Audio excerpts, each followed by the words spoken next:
Good afternoon, everyone. This is Councilmember Jay Schenirer, and I am here on my second live broadcast. We did this last Wednesday and had about 500 views on it, and so we wanted to do this again.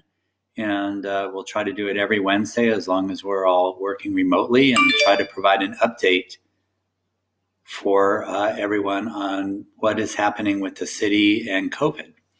I'm happy to take your questions as we go, but let me do a couple things. First of all, I want to just make sure everyone is safe and healthy and thinking about what the protocols are for wearing masks and social distancing. We know very much so that we need to keep this up, and we need to be very stringent about how we act so we can keep this at bay as much as possible. Also want to thank or congratulate Rayleigh's for opening their new store on Freeport Boulevard. They opened this morning. It's kind of a soft opening. They'll do an official ribbon cutting at some point in the future. But we're all excited that we have a new grocery store in the area, and one that is very, very community-minded. So we're happy about that. Let me start off by saying a few things about where we are as a city and the response that we've done overall to COVID. Like other cities, we're facing significant economic impacts as we go.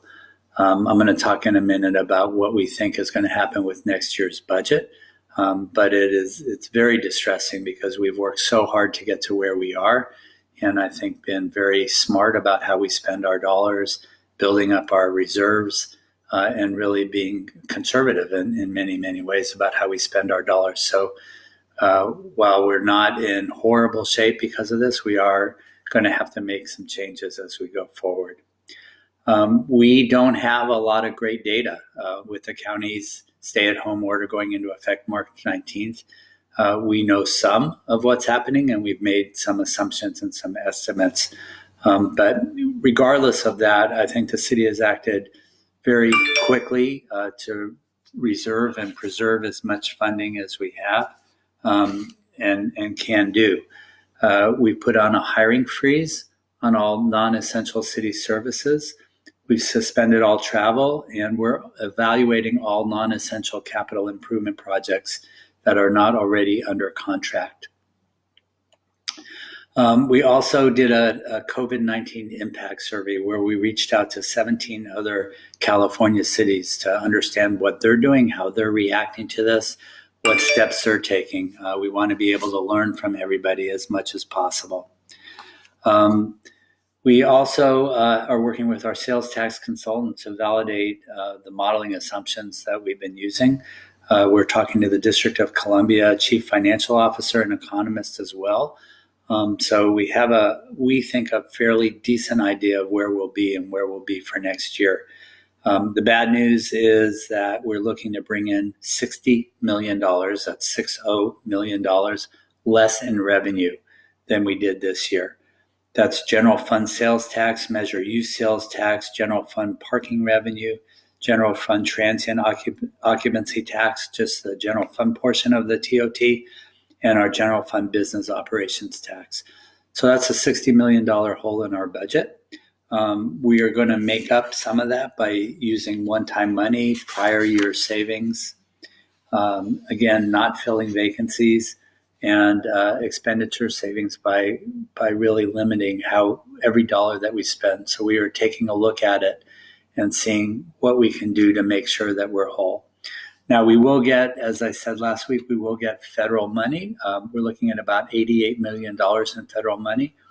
We're waiting for guidance from the federal government about how we can use those dollars. And, what we don't want to be is in a situation where those dollars are so constricted that we're not able to use them to pay off our debt or to fill those holes. We'll know more as we go, and we're waiting again for that instruction from the federal government. What we are going to do is, as a city, we'll put together our budget as a status quo budget. That will be coming to us by the end of the month, or May 1st, with a May 1st deadline that we will pass. We'll then come back in August or so, where we have a lot more information about what's happened and what we're doing so that we can pass a budget. Also, I wanted to talk just for a minute about homelessness. We know that's one of the most significant challenges that we have as a city. And we also know that we have to do something about this, particularly with COVID.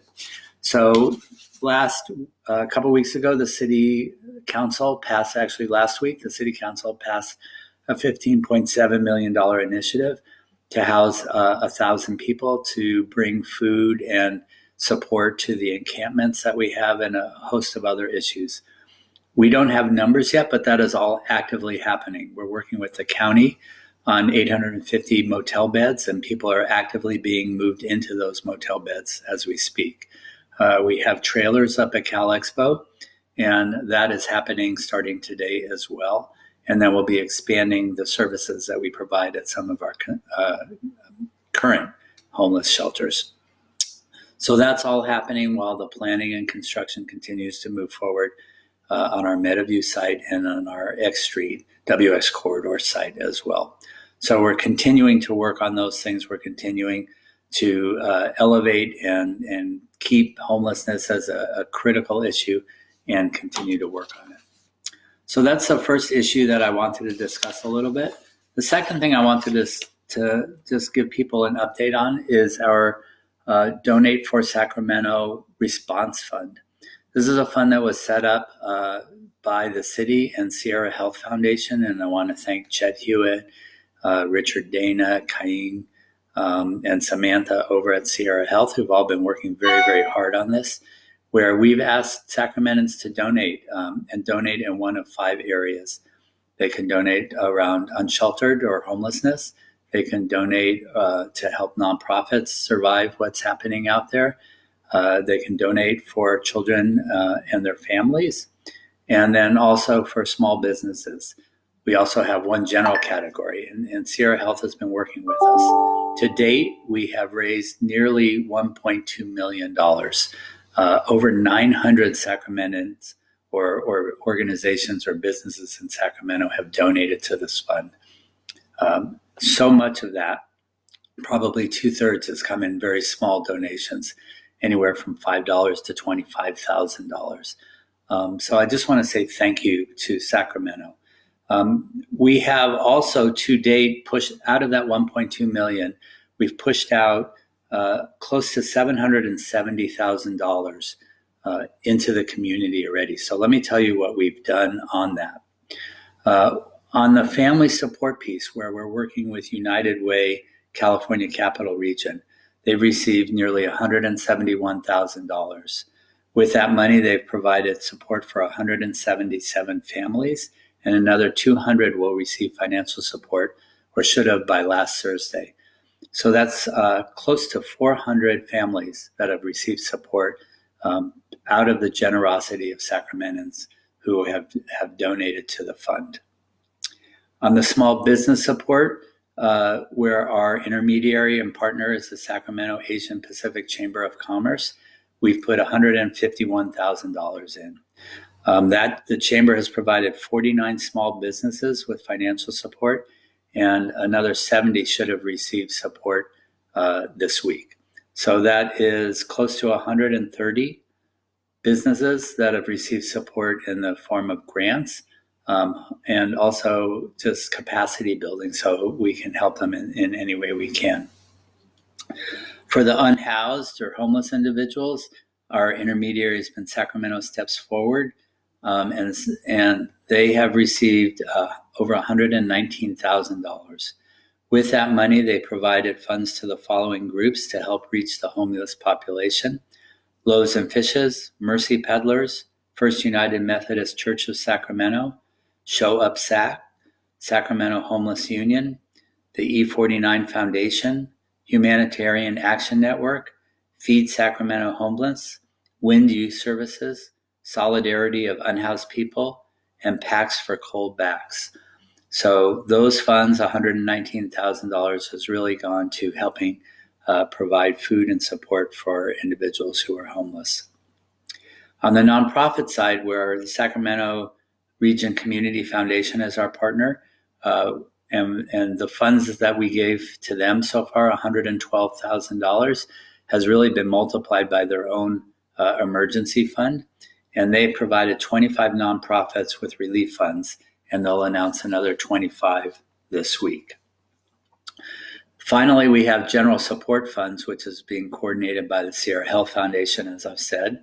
Thus far, $214,000 has been given out. From those funds, $15,000 has gone to First Step Communities to support North A, the general work that's going on around loaves and fishes up on North A. $30,000 has gone to Sacramento ACT, Area Congregations Together, and that's provided 60 families with rent and utility assistance. And then $169,000 has gone to the Sacramento Food Bank for the purchase of food. We know, as I think I said last week, that the Sacramento City Unified School District has now put out over 500,000 meals. That was feeding a lot of kids, but their families were also going hungry. And so this is funds to put together food for those families. To date, we've actually received $602,000 out of that $1.12 million that we've raised. And Sierra Health has been great about, as I said, pushing that money out the door. So that's the second thing I wanted to talk about. The third thing that I wanted to talk about was a meeting that we had last Monday. And again, this just shows our community and the depth of support and caring that we have in our community, which I think is so essential and why we all love Sacramento.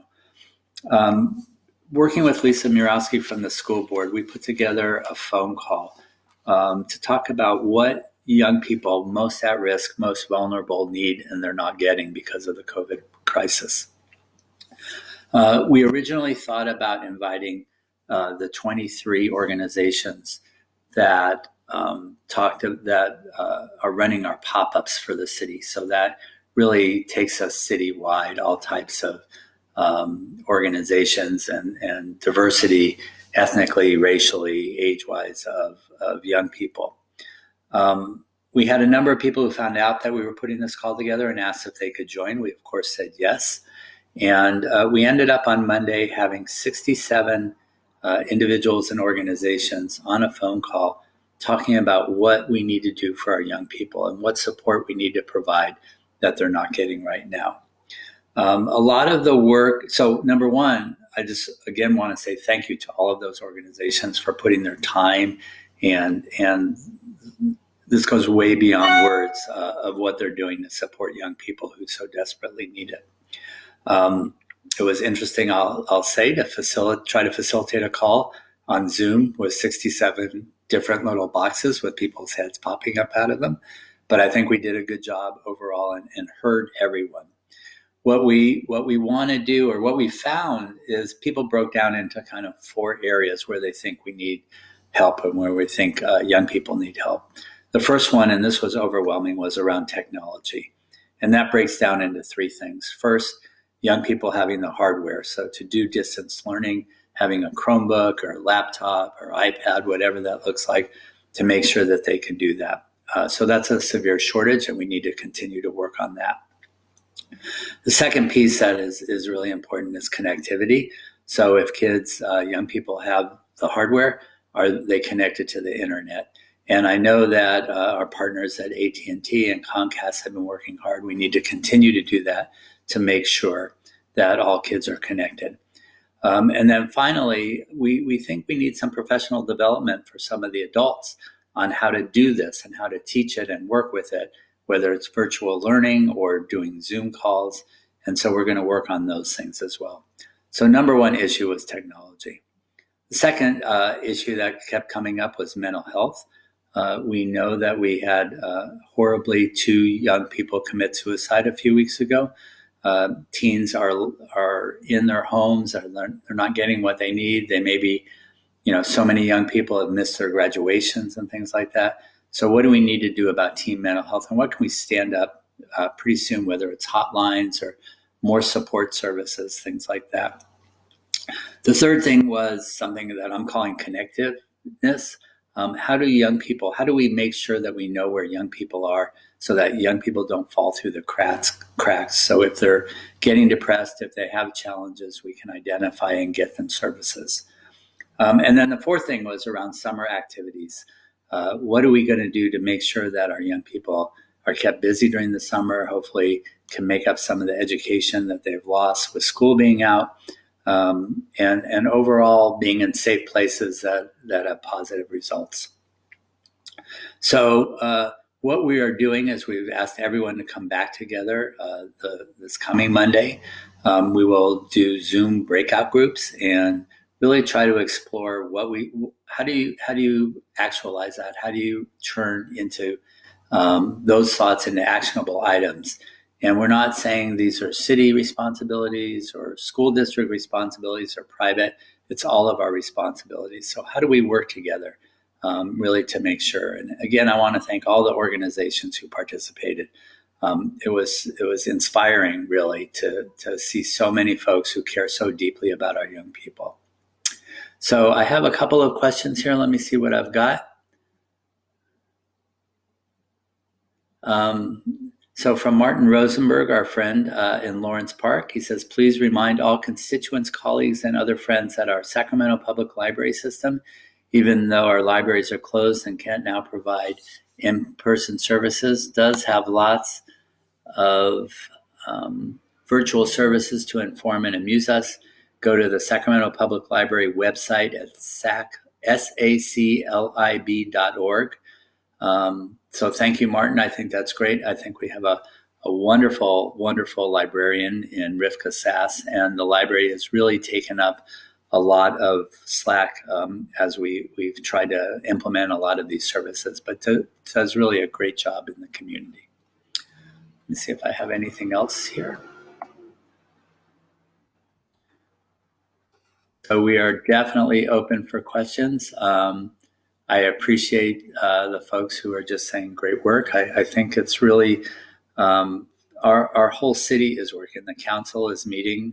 We've become accustomed to Zoom meetings now, so we're moving forward on that. I think our boards and commissions will start to rev up pretty soon. And frankly, we have a lot of volunteers who are helping us out across the city, packaging food for the food bank and doing other services as we need them. So I'm just going to rest for 1 second here and see if we've got anything else. Please feel free to let me know what your questions are. I also want to thank our city staff. They are doing just a phenomenal job. They've, like everyone else, we've all learned how to work remotely. Our city staff is, for the most part, doing that. Our city manager's office, public utilities, all the folks who are keeping our parks clean and safe. We know that we have closed down our basketball courts and sports courts and tennis courts and playgrounds, but we're keeping our open spaces open and hope people take advantage of them. I walk around the park a couple of times a day that's close to my house. I've never seen so many people out and taking advantage. And as we have our beautiful Sacramento weather right now, that's something that I hope people continue to do, continue to get out and get a little bit of exercise, enjoy the sun, get a little bit of vitamin D as we go forward. Let me see if we have anything else. I did have one question last week when we talked about homeless sweeps, and I had said that we're not doing homeless sweeps. I want to reemphasize that. I think it's really important. Just to make sure, I did go back and just confirm that with all of our folks. And that is not something we're doing. But what we are doing, as I've said, is working very hard to get those who are unsheltered into housing and to get support for those encampments where folks are staying in their encampments and don't want to go into housing, but making sure that we can keep those contained as possible, bringing food and other important items to them. I also want to thank all of our volunteers who are out there, who are really working hard, taking it upon themselves. I see GoFundMe sites for different types of organizations on an ongoing basis. I hear from lots of folks through email and telephone calls to our office of people who want to help. And we're trying to hook them up with Helping Hands Sacramento so that they can get volunteer opportunities. We do need more volunteers. As I said before, most of our food distribution centers, our food banks, have traditionally been run by volunteers who are the elderly. And those folks are not coming out right now as they should take care of themselves and stay indoors. So needing volunteers to help in our food banks is really an important thing. So let me wait here and see what else we've got, if we have any other questions. I want to thank those of you who've tuned in. You can always send other questions to our office. My email is just the letter J with my last name, Schenirer at cityofsacramento.org. If you have questions or comments or ideas, please feel free to let us know.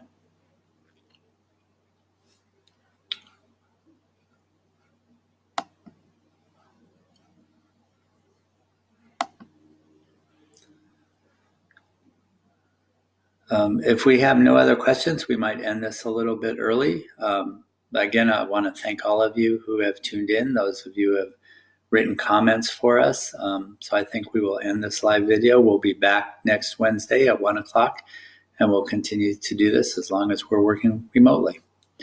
Thanks very much. And I see Jasleen from my office has put my email on the chat piece here. So Schenirer at cityofsacramento.org. Thanks very much. I hope everyone stays safe, stay healthy, and look forward to not having to do this, but as long as we're in our situation, we'll continue to do it. Thank you very much. Have a great day. Oh, I'm sorry. We'll also be downloading these videos and posting them to YouTube for anyone who is not on Facebook. So tell your friends. Bye-bye.